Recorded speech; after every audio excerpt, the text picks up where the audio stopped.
My greedy sister claimed all $10 million of our parents' inheritance after they died in a car accident. I agreed but told her this is it. Don't ever contact me again. Her reply? Great, but 3 months later. The inheritance of $10 million from our parents would soon be decided, and I knew my sister Megan's intentions all too well. She made it clear she believed our parents adored her more and would have wanted her to inherit everything. You know it's obvious, she said with a smirk. Why would they leave anything to someone as plain as you? Megan had hardly contributed during our parents' funeral. While I managed the overwhelming arrangements, she spent her time discussing the inheritance as though she couldn't wait for the formalities to end. She eventually made her stance clear. I'll take it all. Fine by me if you never contact me again, she said mockingly. Who would want to? I thought. She didn't realize she was the one being cut off. Not me. Without a word, I turned my back on her laughter, feeling only a hollow resignation. I had lost my sister as surely as I'd lost our parents, yet no sadness came. I am Hillary, a 35-year-old office worker. Both of our parents were entrepreneurs who built successful businesses, allowing my sister and me to graduate from private schools and universities. After finishing my studies, I joined a company where I've worked steadily ever since. Megan, on the other hand, never sought stability. She drifted through life, taking occasional part-time jobs without any concrete plans for her future. Despite her lack of direction, our parents indulged her. They provided for her expenses and adventures while urging me to be prudent and self-sufficient. The difference in treatment was painfully clear. Megan's life of ease was granted because of her extraordinary beauty. She had inherited our mother's large, expressive eyes and double eyelids, our father's sharp nose, and our grandmother's elegant figure. Everywhere she went, she turned heads, exuding charm and confidence. I, however, was not so fortunate. I had my mother's low nose, my father's small eyes, and my grandfather's stocky build. From the moment Megan was born, 6 years after me, she became the family's darling, effortlessly overshadowing me. As a child, I adored her, and she would follow me around calling me Hillary. But by the time she reached elementary school, her beauty garnered attention that highlighted my own insecurities. Scouts would arrive to recruit her for modeling opportunities, but I was often met with polite dismissal. As I entered adolescence, Megan became aware of her advantages. By high school, she used them to torment me openly. She'd take my belongings, sometimes claiming them as her own, and stage melodramatic scenes to paint herself as the victim. Our parents always sided with her.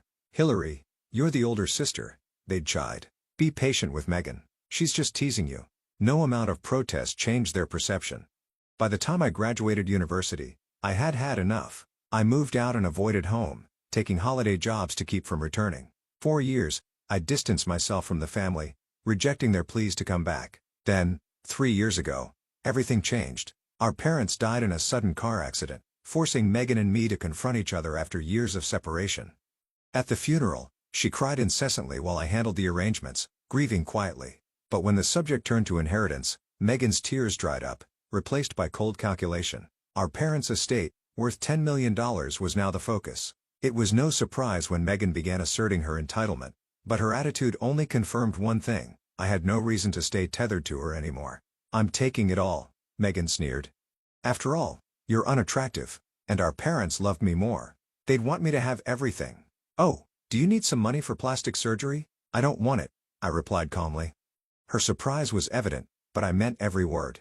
The idea of inheriting was meaningless to me, especially after the chaos surrounding our parents' sudden deaths. There had been no time to grieve, as I was overwhelmed by the demands of relatives, subordinates, and business partners at the funeral. The whispered remarks comparing us, "Are they even sisters? They don't look alike at all," paired with Megan's smug expressions only deepened my exhaustion.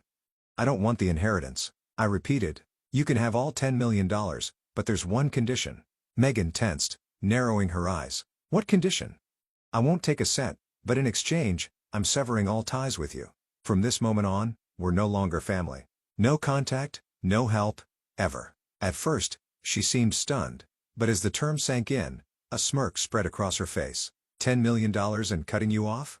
Perfect. Why would I ever need someone as ugly as you? Just don't come crying to me later. Ignoring her mocking laughter, I left our family home for good.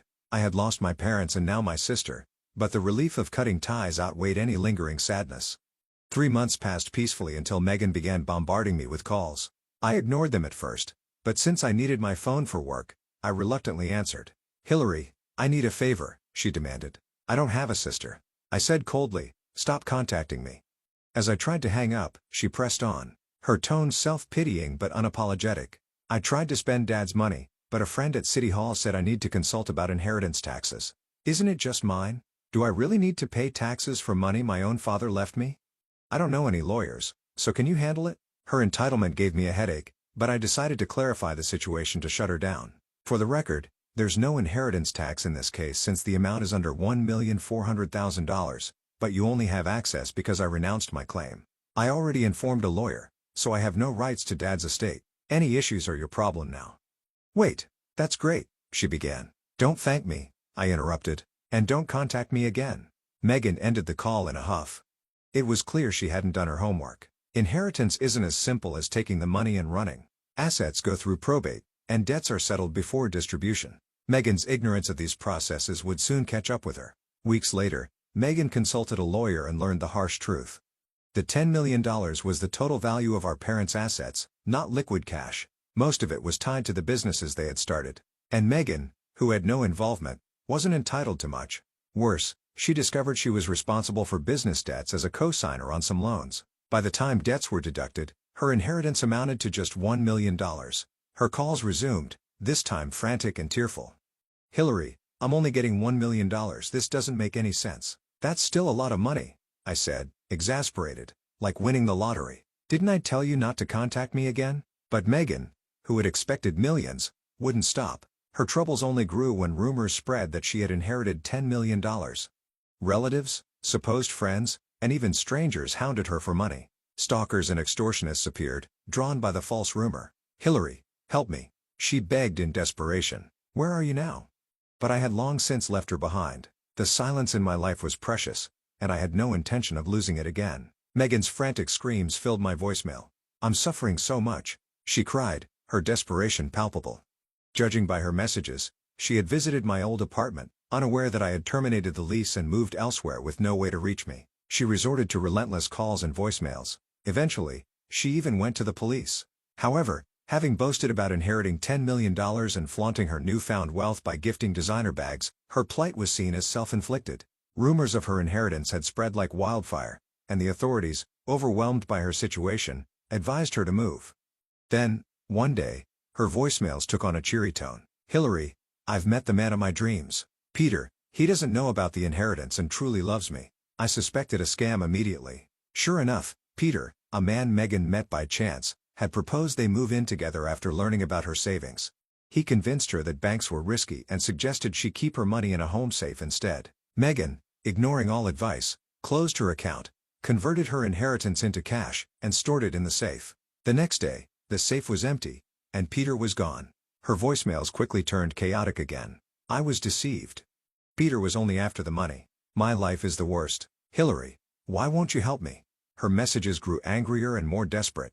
It's because of your attitude that you're ugly, she screamed in one.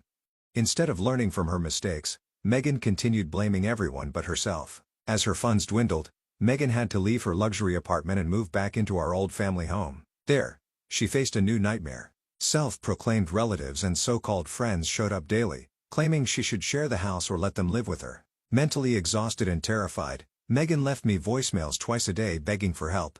Finally, I made up my mind to respond. Hello, I said flatly. Answering her call for the first time, Megan gasped, clearly shocked to hear my voice. Hillary, help me. I hate this life. I want to live with you. Please, where should I go? No. I said firmly, do you remember our agreement? I gave up the inheritance on the condition that you'd never contact me again. How many times have you broken that promise? I'm sorry. I'm really sorry. Please come get me. I can't stand this anymore. Please help me. Megan's pleas grew more frantic, but I didn't budge. No. The only reason I picked up was to tell you this is the last time. I'm changing my number. You won't be able to reach me again. Stop wasting your time and your money on call charges. Hillary, please. I interrupted her. You always lied to me and put me down, but now you've destroyed yourself. I'm finally free of you, and I'm happy. You should try to find a way to fix your life too. Her screams echoed over the phone as I hung up for the last time. She may have been begging for forgiveness, but it no longer concerned me. I had fulfilled my end of the deal, renounced the inheritance, and kept my distance. Megan's ruin was her own doing. I turned off my phone, headed to a mobile shop, and changed my number. Since then, my life has flourished. I commute to work from a new peaceful home, focus on improving my skills, and have rapidly advanced in my career. You've changed, my boss remarked one day. You're no longer weighed down by comparisons. At lunch, my colleagues noted, you used to say things like, I'm just this or I'm just that, but not anymore. You seem brighter and more confident. For the first time, I've learned to value myself without comparing myself to others. I no longer have a family, but I found contentment and happiness on my own terms.